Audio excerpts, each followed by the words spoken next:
আসসালামু আলাইকুম, কৃষকের শেষ কথা ইউটিউব চ্যানেলের আরো একটি নতুন ভিডিওতে আপনাদের স্বাগতম।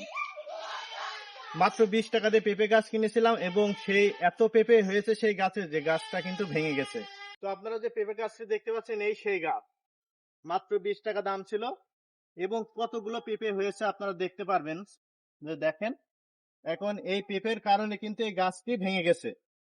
এখন এই গাছটা আমার কাজ হবে এই যে গাছের সাথে একটু দড়ি দিয়ে বাঁধা, আর বাঁধার জন্য কিন্তু এই যে আমি রশি নিয়ে এসেছি। আর আপনারা দেখেন মাত্র 20 টাকার গাছে কয়টা পেঁপে হয়েছে, কিছু না হোক 10 থেকে 15টা কিন্তু পেঁপে অলরেডি হয়েছে এবং ছোট ছোট আর পেঁপে কিন্তু আছে, এগুলো বড় হবে। তো আপনার এখন পেঁপের কেজি কিন্তু 30 থেকে 40 টাকা।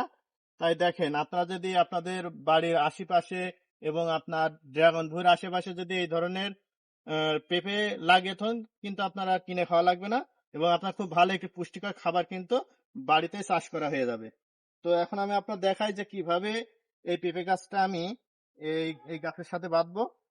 প্রথমে এটা সুন্দরভাবে আমার বেঁধে নিতে হবে যাতে এটা আবার খুলে পড়ে না যায়।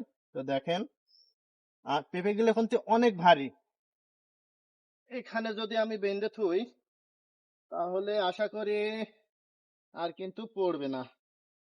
আচ্ছা, এখানে বানলেও হবে না, আমি পেঁপে গাছটা এই যে এই ডালটা কিন্তু মোটা আছে, এই ডালের সাথে বাঁধবো। আপনারা দেখেন আমি কিভাবে বাঁধি। এই যে 4-5 দিন বৃষ্টি, এই বৃষ্টির কারণে পেঁপে গাছের গোড়া নরম হয়ে যে আমার কিন্তু এই ক্ষতিটা হয়েছে। তো আমি এটা এই যে এইভাবে বেঁধে নিচ্ছি, আপনারাও বাঁধতে পারেন। তো অবশ্যই আপনি যতটুকু ফাঁকা জায়গা পাবেন এই ধরনের চাষবাস করে থবেন, আপনার কিন্তু তোরা কিনে খাওয়া লাগবে না। তো ভিডিওটি কেমন লাগলো অবশ্যই কমেন্টে জানাবেন, ভালো লাগলে লাইক কমেন্ট শেয়ার করে অবশ্যই পাশে থাকবেন। সবাই ভালো থাকেন, আসসালামু আলাইকুম।